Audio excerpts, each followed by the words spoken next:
এটা হচ্ছে চিকেন চাপ রেগুলার, আর এটা হচ্ছে চিকেন কয়লা, তান্দুরি কয়লা চিকেন। তো দর্শক আমরা এখন টেস্ট করব। মূলত আমরা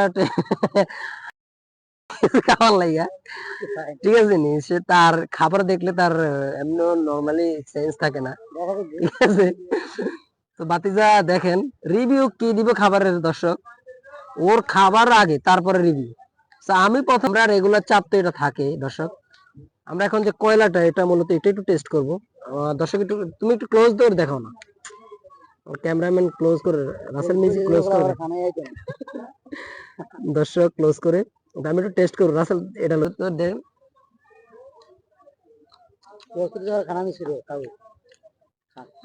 না, মোটামুটি টেস্ট তেমন একটা যে আহামরি ভালো সেটা বলবো না, এবং যে খারাপ সেটা বলবো না, মোটামুটি ঠিকঠাক। আপনারা আসতে পারেন, খেতে পারেন।